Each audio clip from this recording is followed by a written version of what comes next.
समूद की कौम के लोग 70 बुतों की पूजा करते थे। जब वो लोग बहुत ज्यादा गुमराह हो गए तो अल्लाह ने 16 साल के एक लड़के को नबी बनाकर उनकी तरफ भेजा। ये लड़का और कोई नहीं बल्कि नबी सालेह अलैहिस्सलाम थे। उन्होंने अपनी कौम को अल्लाह के दीन की दावत देना शुरू की। इन पत्थर के खुदाओं को छोड़ो। लेकिन वो लोग नहीं माने। इसी तरह कई साल गुजर गए और बहुत थोड़े से लोग ही ईमान लाए। एक दिन सालेह अलैहिस्सलाम ने कहा कि ऐ लोगों, आज इस बात का फैसला कर ही लेते हैं कि तुम्हारे खुदा सच्चे हैं या मेरा खुदा सच्चा है। मैं तुम्हारे सामने दो बातें रखता हूं, या तो तुम मुझसे कोई ख्वाहिश करो और मैं अपने रब से दुआ करके तुम्हारी वो ख्वाहिश पूरी करूंगा, या फिर मैं तुम्हारे इन बुतों से सवाल करूंगा। अगर वो मेरे सवाल का जवाब देंगे तो तुम उनकी इबादत करते रहना और मैं तुम्हें छोड़कर चला जाऊंगा, क्योंकि मैं तुमसे नाराज हूं और तुम लोग मुझे पसंद नहीं करते। उन लोगों ने कहा, ठीक है, तुमने इंसाफ की बात की है। फिर वो लोग अपने सारे बुत लेकर खुले मैदान में जमा हुए और हजरत सालेह से कहा कि हमारे खुदाओं से सवाल करो। हजरत सालेह सबसे बड़े बुत के पास गए और उन लोगों से उसका नाम पूछा। लोगों ने उस बुत का नाम बताया। फिर हजरत सालेह ने बुत को उसके नाम से पुकारा, मगर उसने जवाब नहीं दिया। फिर दूसरे बुत को पुकारा, फिर तीसरे को, और इसी तरह तमाम बुतों को पुकारा, मगर किसी ने जवाब न दिया। फिर उन्होंने कहा, देखो, मैंने तुम्हारे सारे खुदाओं को पुकारा मगर किसी ने जवाब न दिया। अब तुम लोग मुझसे सवाल करो ताकि मैं अपने रब से दुआ करूं, वो तुम्हारी बात कबूल करेगा। फिर उन लोगों ने खुद अपने बुतों को पुकार कर कहा कि ऐ हमारे खुदाओं, तुमने सालेह का जवाब क्यों नहीं दिया? लेकिन वो फिर भी नहीं बोले। उन्होंने सालेह से कहा कि तुम कुछ देर के लिए हमें अकेला छोड़ दो, हम अपने बुतों से अकेले में बात करना चाहते हैं। ये सुनकर सालेह अलैहिस्सलाम कुछ देर के लिए वहां से चले गए। फिर वो लोग उन बुतों के सामने गिर पड़े और कहने लगे कि आज अगर तुमने सालेह को जवाब न दिया तो हमारी इज्जत खराब हो जाएगी। फिर उन्होंने सालेह को दोबारा बुलाया और कहा, अब इनसे सवाल करो, ये जरूर जवाब देंगे। सालेह अलैहिस्सलाम ने एक एक करके सब बुतों को पुकारा, मगर कोई जवाब ना आया। फिर सालेह ने उन लोगों से कहा कि सारा दिन गुजर गया है और ये सब मेरे सवाल का जवाब नहीं दे रहे। अब तुम मुझसे सवाल करो, मैं अपने रब से दुआ करूं तो वो उसी वक्त कबूल फरमाएगा। फिर उन लोगों ने अपने सरदारों और बुजुर्गों में से 70 आदमी सिलेक्ट किए और सालेह से कहा कि हमारे ये लोग तुमसे सवाल करेंगे।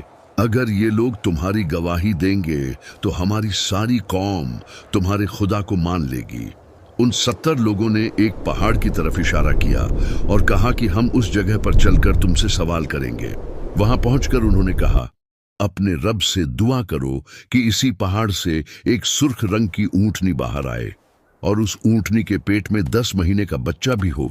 हजरत सालेह ने कहा कि तुमने ऐसी चीज मांगी है जो मेरे रब के लिए बिल्कुल आसान है। फिर उन्होंने दुआ की और उसी वक्त पहाड़ की एक जगह फट गई और उसमें से बिल्कुल वैसी ही ऊंटनी बाहर आई जैसी वो लोग चाहते थे।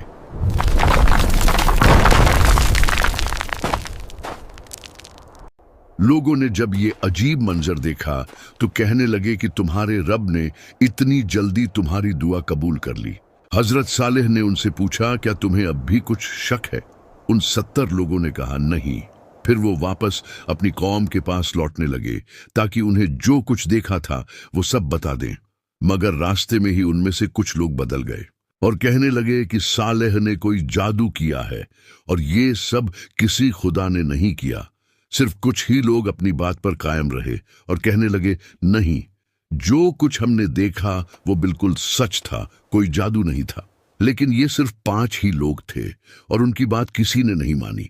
70 में से बाकी सब ने जाकर कौम के लोगों को कहा कि सालेह ने कोई जादू किया है, ये किसी खुदा ने नहीं किया, तुम सब अपने बुतों को पूजते रहो। इस तरह वो लोग इतनी बड़ी निशानी के बावजूद भी सालेह अलैहिस्सलाम पर ईमान न लाए।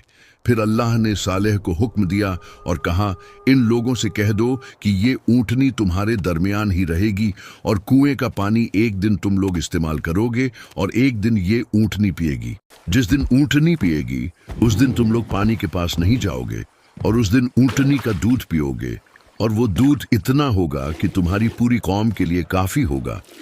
उस ऊंटनी का बच्चा भी पैदा हुआ और वो आजाद घूमती रहती।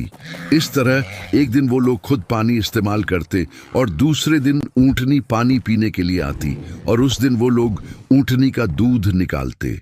वो दूध इतना ज्यादा होता कि उस कौम का हर छोटा बड़ा पीता। इस तरह कई दिन गुजर गए। फिर उन लोगों ने आपस में मशवरा किया और कहने लगे, हम लोग इस बात पर राजी नहीं हैं कि एक पूरा दिन ऊंटनी पानी पिए और हम अपनी बारी के लिए अगले दिन का इंतजार करें। उन्होंने इस ऊंटनी को मारने की प्लानिंग की और 7 लोगों को सेलेक्ट किया। अगले दिन जब वो ऊंटनी पानी पीने के लिए आई तो उन 7 लोगों ने उस पर हमला कर दिया और उसे मार डाला।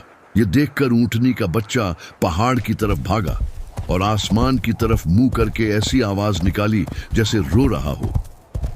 जब ऊंटनी जमीन पर गिर पड़ी तो सारी कौम के लोग आ गए और सब ने उसके गोश्त को काटकर आपस में तकसीम कर लिया और सब लोगों ने वो गोश्त पकाकर खाया। जब हजरत सालेह को इस बात का पता चला तो वो उनके पास आए और कहा कि तुम लोगों ने ये क्या जुल्म किया, अपने परवरदिगार की नाफरमानी कर ली।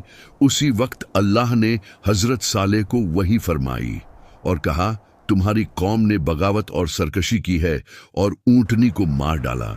इस ऊंटनी को मैंने अपनी निशानी के तौर पर इनके साथ रखा था और इसके रहने से इन लोगों का कोई नुकसान नहीं हो रहा था, बल्कि ये लोग तो इसका दूध पीते थे जो उनके हर छोटे बड़े के लिए काफी था। अब इनसे कह दो कि इनके पास 3 दिन का टाइम है। अगर ये लोग तौबा कर लेंगे तो मैं इन्हें माफ कर दूंगा, वरना मैं 3 दिन के बाद अपना अजाब भेजूंगा। हजरत सालेह ने उन्हें ये सब कुछ बताया और कहा कि अभी भी वक्त है, तौबा कर लो, वरना 3 दिन के बाद तुम पर अजाब आ जाएगा। वो लोग मजाक उड़ाने लगे और कहने लगे कि अगर तुम सच्चे हो तो ले आओ अजाब, हम तैयार हैं। हजरत सालेह ने कहा कि कल सुबह तुम लोग इस हालत में उठोगे कि तुम्हारे चेहरे जर्द होंगे, फिर दूसरे दिन जब उठोगे तो तुम्हारे चेहरे लाल होंगे और तीसरे दिन जब उठोगे तो तुम्हारे चेहरे काले होंगे। फिर अगली सुबह जब वो उठे तो उनके चेहरे जर्द थे। उनमें से कुछ लोगों ने कहा कि सालेह की बात बिल्कुल सच हुई है, लेकिन दूसरों ने उनसे कहा, हम उसकी बात बिल्कुल नहीं मानेंगे, चाहे जो भी हो जाए। फिर दूसरे दिन उनके चेहरे लाल हो गए तो फिर से कुछ लोगों ने कहा कि सालेह की बात बिल्कुल सच हुई है, लेकिन फिर भी सब ने कहा कि हम अपने उन बुतों को नहीं छोड़ेंगे जिनकी इबादत हमारे बाप दादा करते रहे हैं। फिर तीसरे दिन जब वो उठे तो उनके चेहरे काले हो चुके थे। फिर वो लोग परेशान हो गए और कहने लगे, लगता है सालेह का अजाब आने वाला है। लेकिन उन्होंने फिर भी तौबा नहीं की। फिर जब रात हुई और वो लोग अपने अपने घरों में सोए हुए थे तो जिब्राइल अलैहिस्सलाम आसमान से उतरे और एक जोरदार आवाज निकाली। उस आवाज से उन सब लोगों के दिल फट गए और अगली सुबह इस हालत में हुई कि वो लोग अपने अपने घरों में मुर्दा पड़े हुए थे। उनमें थोड़े से लोग ही उस अजाब से बचे जो हजरत सालेह पर ईमान लाए थे।